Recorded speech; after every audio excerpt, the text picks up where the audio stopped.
the agreement reached between Iran and the US includes Lebanon, right? So it's not only that attacks in Iran and the Gulf and Israel have to cease, but also attacks on Lebanon. Israel, though, has other ideas. طلعت رفاعي هون طلعت رفاعي بربور.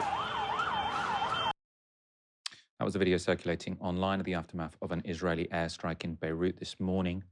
Israel has been intensely bombing Lebanon today. They've killed dozens of people. There were multiple airstrikes in Beirut, as well as attacks on the southern city of Tyre, where Israel has demanded all residents abandon their homes. That's a very Israeli thing to do, just tell a whole city to evacuate. There were also Israeli artillery attacks and airstrikes on areas around Lebanon's southern border. And one dawn airstrike, which landed near a hospital, is understood to have killed 4 people.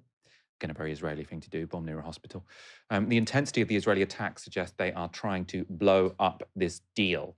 So it's being reported today, these are the most intense attacks on Lebanon since the start of this war. So to do that immediately after a ceasefire has been agreed, which purportedly includes Lebanon, I mean, that's provocative.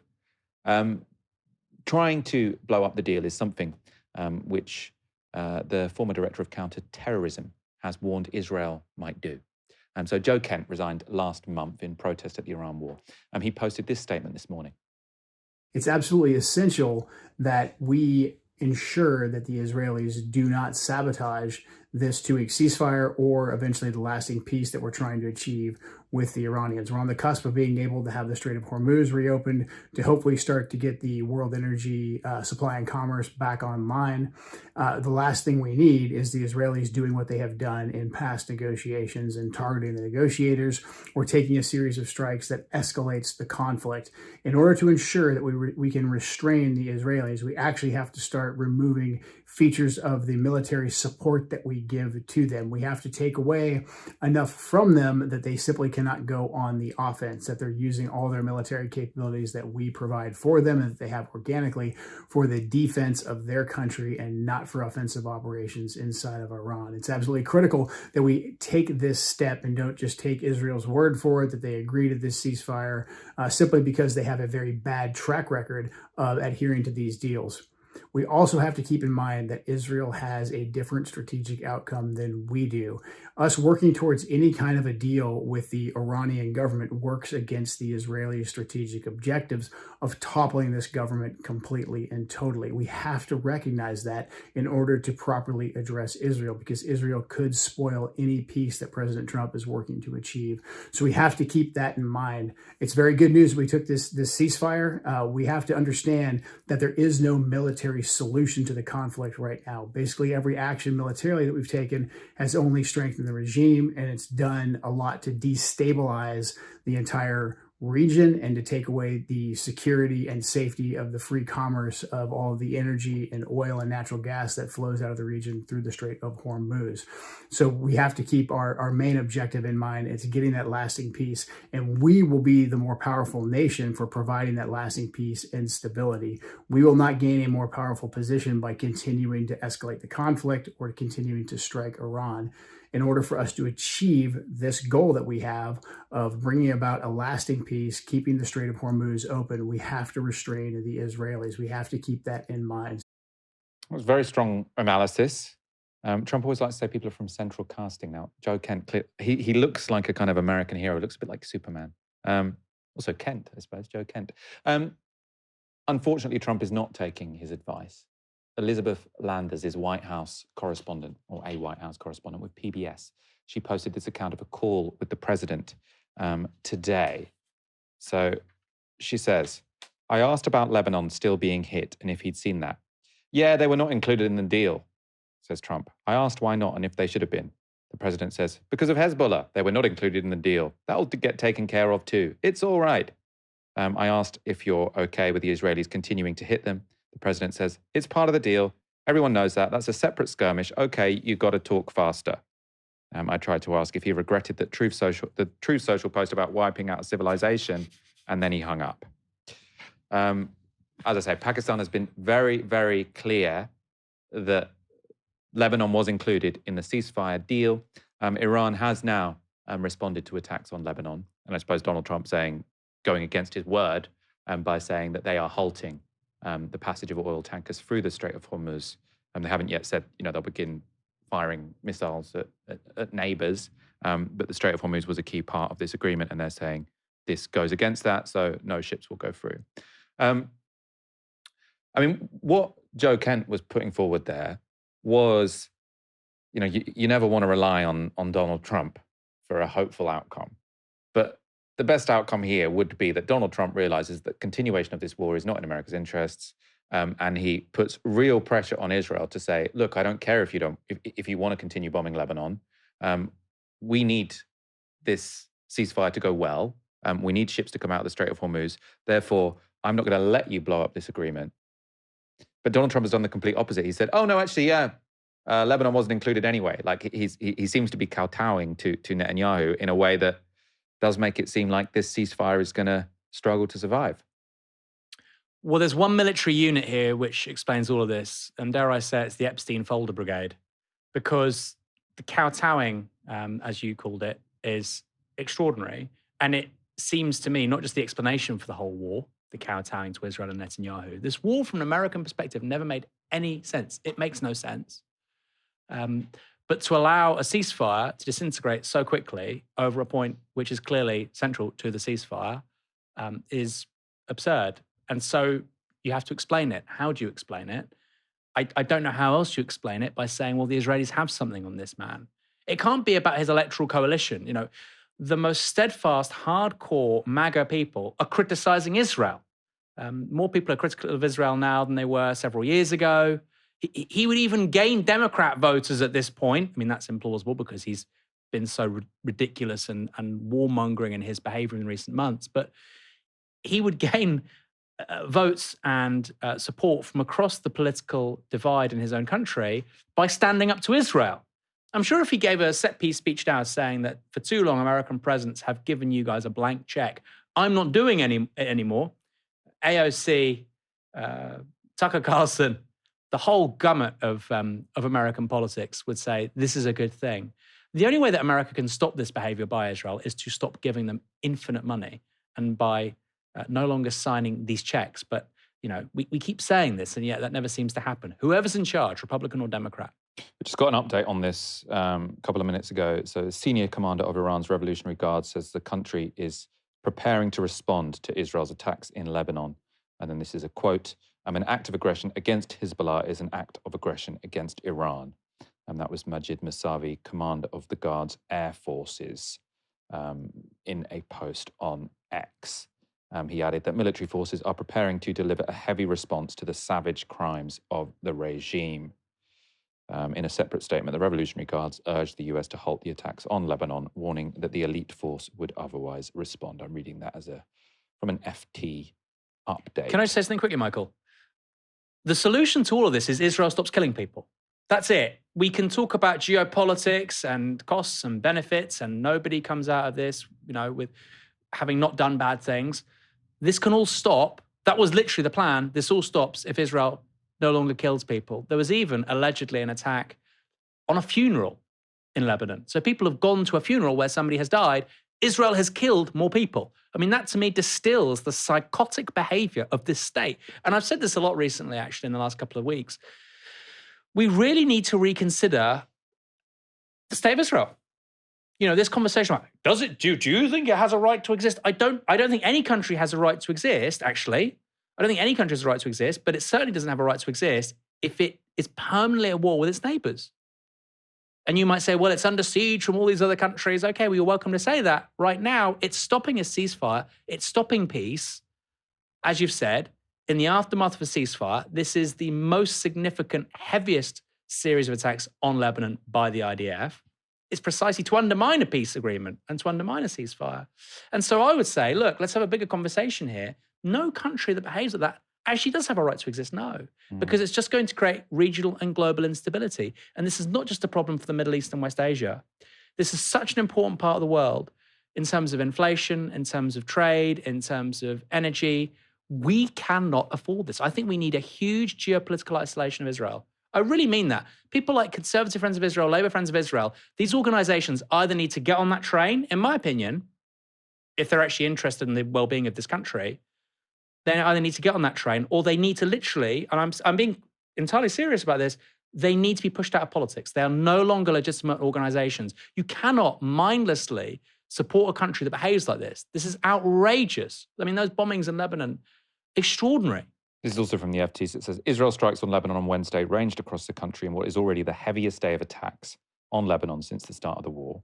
It's just crazy. It's the heaviest day of attacks in the 24 hours after a ceasefire agreed. FT analysis of Lebanese state bulletins found at least 50 unique locations named in the report. So Israel have bombed 50 unique places in Lebanon. As we've seen from the footage, lots of those are heavily populated residential areas. And obviously the very Israeli thing of telling everyone from an entire city you have to evacuate because you're about to level your homes, which is what they've done in Tyre. Michael, they bombed a synagogue yesterday and they immediately accepted responsibility for that. Said, well, it's collateral damage because we were trying to hit the building next door and we killed a senior person in the military. So they knew the synagogue was there. This is quite extraordinary, right?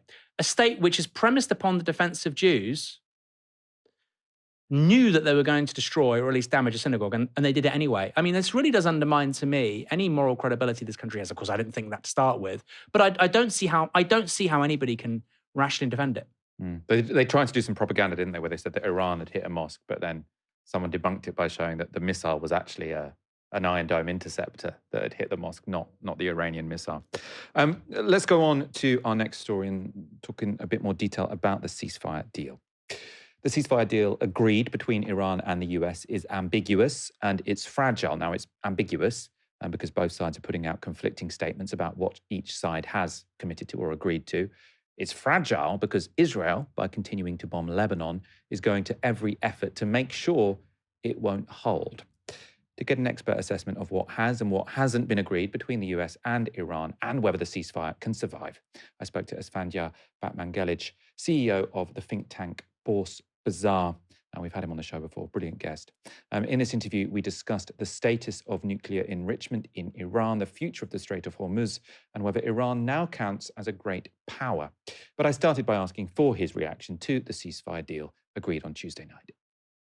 Well, on one hand, I think it was everyone was able to breathe a sigh of relief because there was this real concern that had Trump followed through on his threat, he would have caused even more sort of irreparable damage in Iran. The threat to target civilian infrastructure, power plants, bridges, things that really constitute war crimes was unprecedented. And it seemed, given the pattern of US and Israeli strikes in the days leading up to that threat, that Trump would follow through. So the fact that instead we got a ceasefire was obviously a sort of a hopeful moment in this war.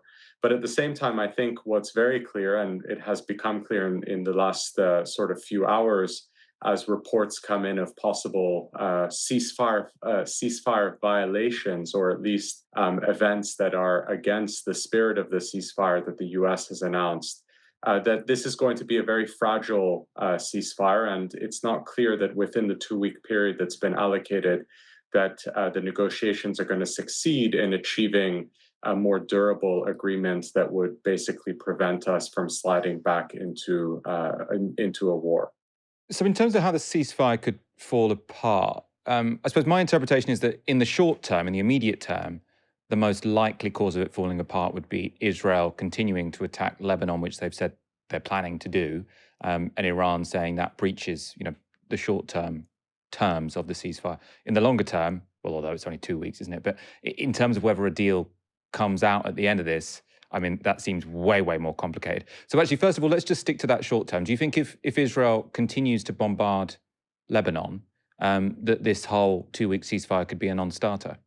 I mean, the Iranian kind of leadership has positioned Lebanon as a condition of the ceasefire, meaning that Israel would have to stop its attacks in southern Lebanon and in Beirut in order for Iran to abide by the terms of the ceasefire. And this ultimately leads to a significant choice for Iranian policymakers, because in the event that Israel does continue its offensive operations in Lebanon, there's a lot at stake here for Iran. They, on one hand, I think would want to indicate their strength and in part the fact that they have not given up on proxies like Hezbollah by insisting that Israel also stops its attacks. It's also a little bit of a test for the ability of the US to rein Israel in, which is a key consideration for the Iranians if they're going to believe that a ceasefire can turn into a durable peace. The Trump administration needs to demonstrate that it can impose its will on the Israeli side and really prevent Israel from taking escalatory action. But on the other hand, there's a lot at stake for Iran in the sense that if the war was to resume at the pace at which it was unfolding, around 100 airstrikes a day across Iran, significant damage to civilian infrastructure, that's an enormous cost that the country was bearing. And so it's not clear to me that when push comes to shove, necessarily the leaders of the Islamic Republic will stand by stand by the Hezbollah and sort of the forces in Lebanon, if that means that they're going to end up in a more difficult position domestically. I think that remains to be seen. And right now, we're still in the phase where both sides are trying to define the ceasefire and its terms largely through rhetoric. Let's talk about those terms. Lots of different versions of the 10 points sort of floating around, even sort of put forward from the Iranian side. Obviously, Donald Trump saying a different thing every day. And let's begin with uranium, because that's been sort of key for years, really, in terms of the relations between the United States and Iran. The Supreme Council of Iran put out a statement saying that the basis of the 10 points that they would be negotiating over and that Donald Trump had agreed to in principle meant that Iran would be able to enrich uranium domestically. Donald Trump has now tweeted saying, absolutely not. They will not be able to enrich any uranium domestically. Is it the case that this announcement of a ceasefire was just a complete sort of botched together last minute mess and that actually really nothing at all has been agreed? Well, I think the point, Michael, is that the terms of the ceasefire are really just the basis for the negotiations that are expected to unfold in the next 2 weeks. And, the specific provisions that would be in Iran's 10-point plan or the Americans' original 15-point plan, those are not, I'd say they're important, but they're not going to be critical for whether or not the ceasefire itself holds. Essentially, what those points meant and how the two sides were approaching this was to demonstrate their general kind of negotiating position. And I think the Iranians were satisfied that the Americans were at least willing to discuss all of the points in their 10-point proposal, and that they would be willing to do so at a high enough level with the provision that basically they would cease the operations against Iran. And that might be enough to get this reported meeting in Islamabad between senior US and Iranian officials that would take place on Friday. So, I think in terms of converting the 10-point plan into a larger agreement, what that essentially means is taking each of those points and turning it into a technical solution that meets a political requirement. And what I mean by that is when we take something like enrichment, Iran will absolutely insist that it retains the capacity to enrich uranium on its soil as part of its civil nuclear program. Now, there are ways that the US can provide a technical accommodation within an agreement where, for example, that enrichment is done maybe through an international consortium or in a very limited context around research purposes. And if those provisions can be designed in a way where both sides can kind of claim that they've gotten what they wanted out of the deal, then that means that, we have a basis for moving that into some kind of more substantive agreement. Ultimately, though, I think we should be skeptical that this is going to work because this was fundamentally the same problem that the US and Iranian negotiators were facing in the lead up to this war, in the negotiations that took place in Geneva, and also in the lead up to the June war last year.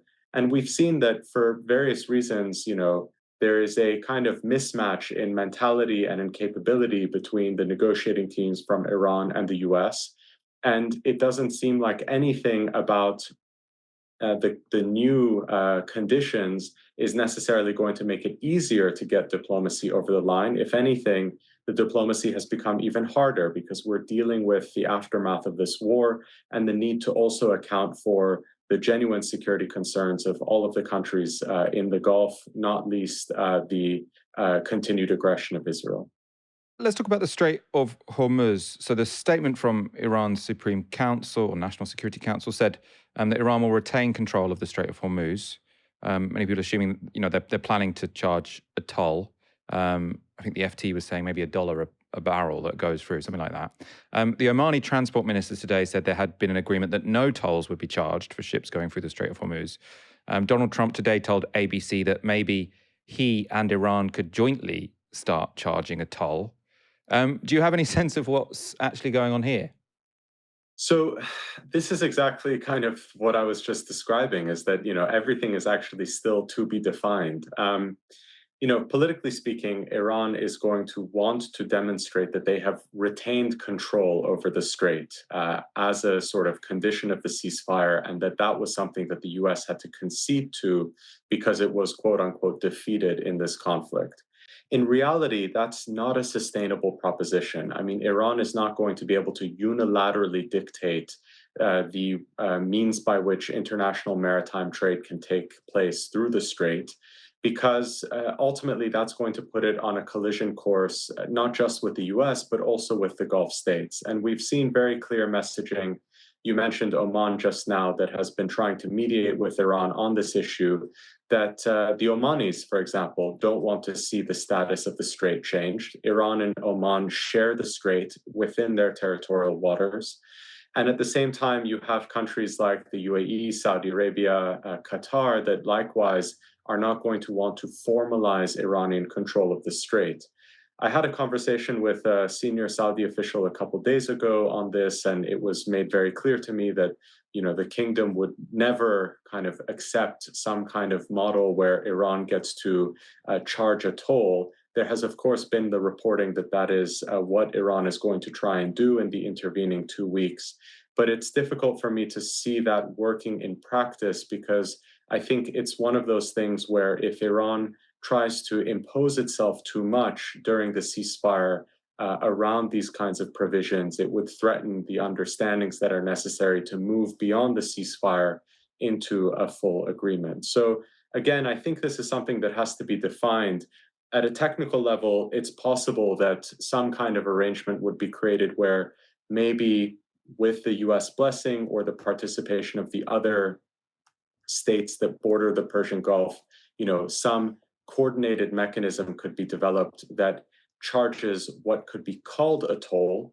Under international maritime law, you cannot charge vessels a toll for passing through water that is considered an international waterway, but you can charge vessels for services related to things like maritime safety. And so perhaps there's a way that something like that gets instituted, where Iran can claim that it has started to charge a toll, when in reality it's part of a broader regional arrangement. But again, these are all things that would need to be hammered out in the negotiations, and it's another example of that complexity of matching the technical provisions with the political requirements.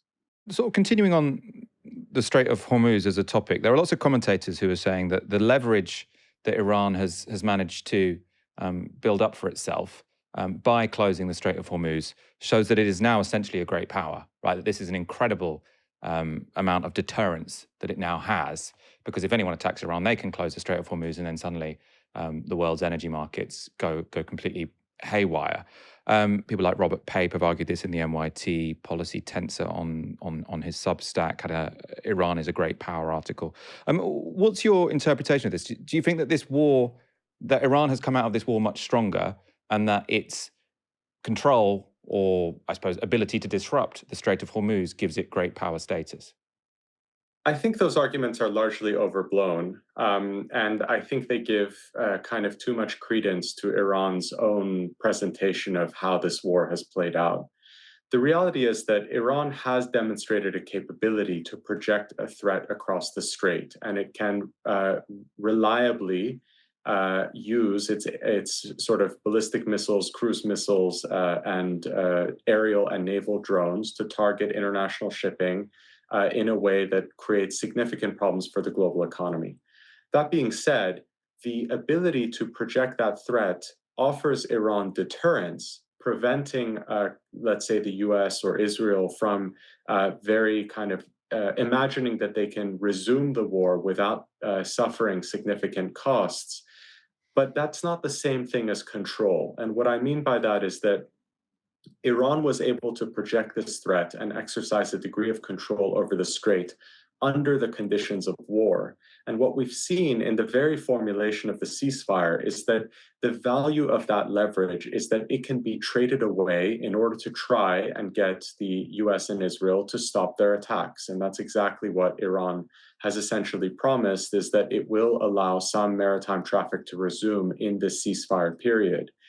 As I was explaining before, there's not really a way for Iran to unilaterally determine how maritime traffic is going to be moving through the strait, because they're only able to credibly target vessels while they're also being attacked on the other side. If we're in a ceasefire circumstance, international sort of shipping companies are going to understand that the act of targeting commercial shipping means Iran goes back into a war scenario, because that's something that is going to elicit a retaliation from the US and Israel.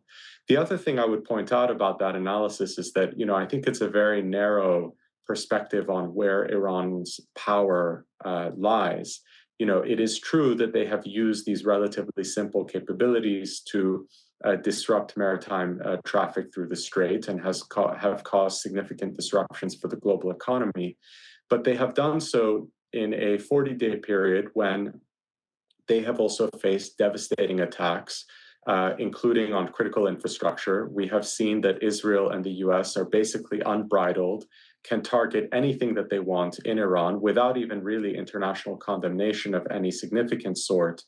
And so from that standpoint, the damage that has already been sort of done to Iran in terms of its industrial base and kind of the operation of its economy and the ability to mobilize society, those are also determinants of the country's hard power. And it's difficult for me to look at the picture and say, well, they've done very well to demonstrate the capabilities around the Strait of Hormuz, and not also consider that on the other side, the country has been weakened significantly because of the impact of this war on its infrastructure, on its industry.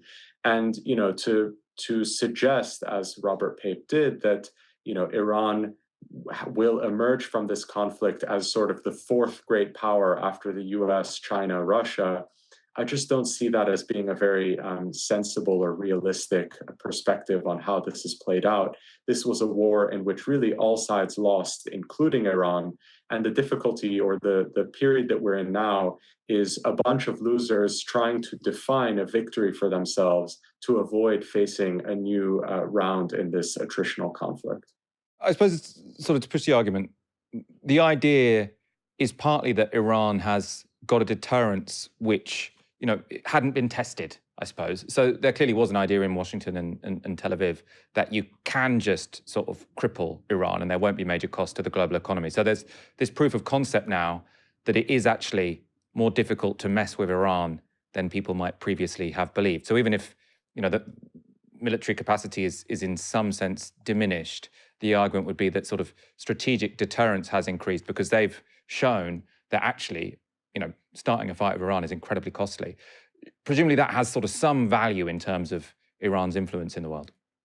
It's interesting because, I don't completely disagree with that, although I would say that the proof of concept really came in 2019 when Iran instigated two attacks, one against 4 tankers off the coast of the UAE in the early summer, and then later in summer, attacks on 2 Saudi Aramco facilities that knocked out a significant component of the refined fuels production. So, these capabilities were known. The really striking thing about this war was not that Iran's deterrence was unknown, was that the US and Israel basically ignored what everyone should have recognized was going to be the very obvious outcome here, which was significant disruptions to maritime shipping. Another example of this is that we have seen these exact capabilities, this exact playbook used by the Houthis during the Red Sea crisis over a period of 2 years between 2022, 2023. Again, if they could do it, Iran could certainly do it. And I think this is where the deterrence argument breaks down a little bit, because the value of deterrence is also in the reaction of the party that you're trying to deter. And the difficulty that Iran faces with someone like Trump is that arguably the intense pain that they caused for the global economy from a very early stage in this conflict should have pushed Trump to bring this conflict to a close faster than he did. The fact that the conflict actually dragged out for 40 days is an indication that Iran's deterrence and the willingness of the Iranians to go up the escalation ladder, to hit bigger and bigger targets, or to retaliate for the attacks that Israel and the US were doing on significant infrastructure in the country, that actually wasn't working as intended. And it meant that you maybe had a shorter war, but ultimately it was a more intense conflict if the ceasefire holds. So the deterrence argument, I think, is actually more complicated than it might seem. Everyone should have known this was going to happen. They should have been deterred by it. And the fact that they were not is actually something that undercuts the value of Iran's deterrence. I'd also point out one thing that was mentioned or an observation that was in Mohammad Javad Zarif's recent essay in Foreign Affairs. There's another lesson from this war, which is that another key form of deterrence has failed, or let's say two other key forms of deterrence. Zarif mentions that, ultimately one of the lessons of this war is that the nuclear deterrent of Israel is not as strong as had been widely expected, because Iran was ultimately able to sustain significant attacks against Israel, not really worrying, at least in the short term, about the possibility of a nuclear reprisal. And the second form of deterrence that, of course, has been shown to be really very weak is the deterrence that the Gulf states expected that they would enjoy by hosting US bases. If anything, actually, it had a totally counterproductive effect, because those countries became targets in the very first days of this war. So on all sides, deterrence has sort of failed here. And I don't think that the deterrence demonstrated by the attacks in the Strait of Hormuz put Iran in some unique position vis-a-vis its regional rivals or the US. Instead, actually, I would say that the great challenge of coming up with a new security architecture for the region is because you can't rely on the kind of simple forms of deterrence that everyone had been investing in for so long. They cease to have meaning when we've ended up in this war. And when this war, I should add, is just kind of another phase or another cycle of conflict that goes back to the war last June, and then before that, the ballistic missile exchanges between Israel and Iran in the previous year.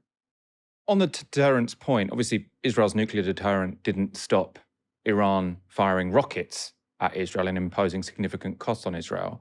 I think the fact that Israel has nuclear weapons means that you won't get many countries sort of saying we are trying to implement regime change in Israel, because the whole point of a nuclear deterrent is that it will get used as a last resort, right? So if Iran had a nuclear weapon, it would have been unlikely that Donald Trump would come out and say, we're going to completely destroy the regime, the republic, because that is precisely the kind of situation where you would sort of expect that maybe a nuclear weapon might be used.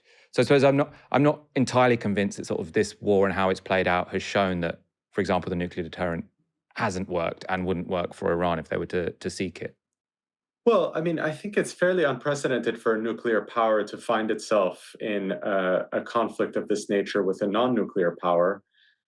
Actually, somewhat ironically, the only maybe similar conflict we've had recently is Ukraine and Russia. And in this scenario, there are interesting parallels between the idea of Israel and the US as two nuclear powers, embarking on a essentially unprovoked attack against Iran, and yet having to face significant pain in return, because the resilience of the Iranian sort of state, its ability to kind of adapt through new forms of warfare. These are things that we've also seen in the Ukraine-Russia context. And to the extent that the Ukrainians, for example, have been able to escalate over the course of the 4 years of the war to target deeper into Russia, to really take the pain try and target more pain on the Russian economy through strikes on significant infrastructure in the country. And you don't see the Russian nuclear deterrent as being something that prevents those kinds of outcomes. I agree with you that it's a tool of last resort, but the doctrine had always been that you weren't really supposed to see non-nuclear powers able to enact this kind of pain or rise up the escalation ladder against nuclear powers.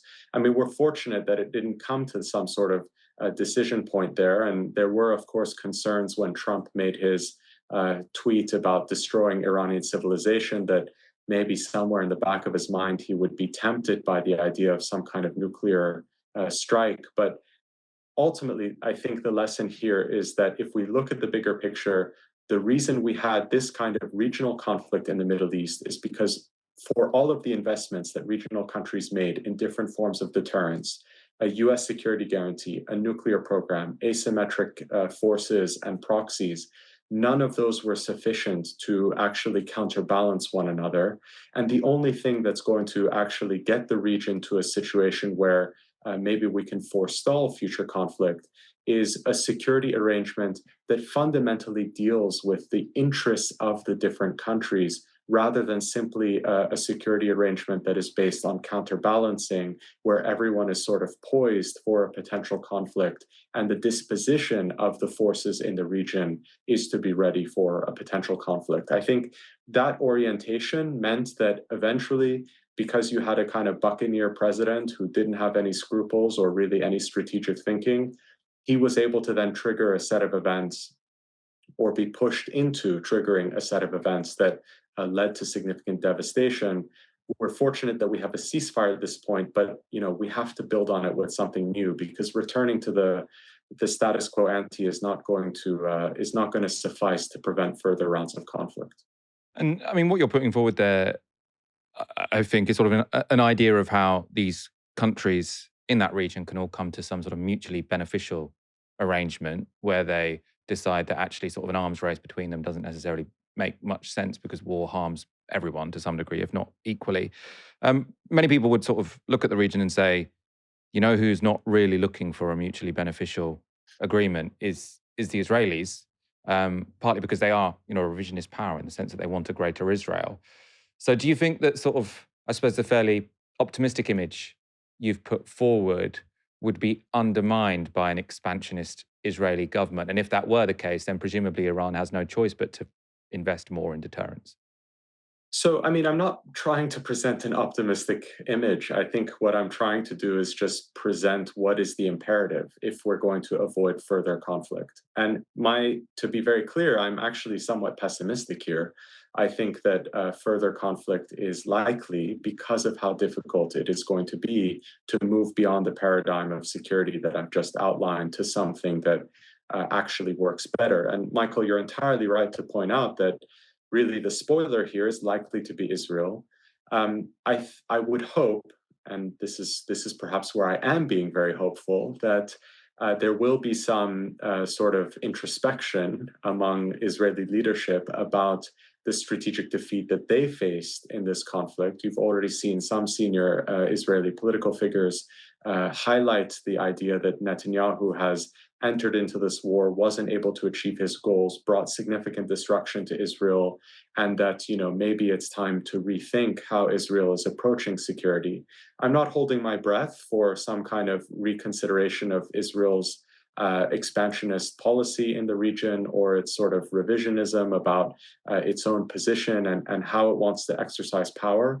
That being said, I do believe in the agency of the Gulf states, Iran, other mediators like Turkey and Pakistan, to find an arrangement that maybe deals with the mutual threat perceptions among those countries, and in solidifying understandings there, is in a better position to potentially contain a threat represented by Israel. And it's not an ideal historical analogy to draw, but one thing that I would sort of highlight here is that, in some ways, what we're talking about is the shift that we saw in Europe in the post-war period, where after 2 world wars, there was a recognition that you cannot deliver European security simply on the basis of agreements controlling who has how many ships and how many battalions you can have that are active and formed, and trying to just balance things in terms of the amount of force that each country could bring to bear in a possible war.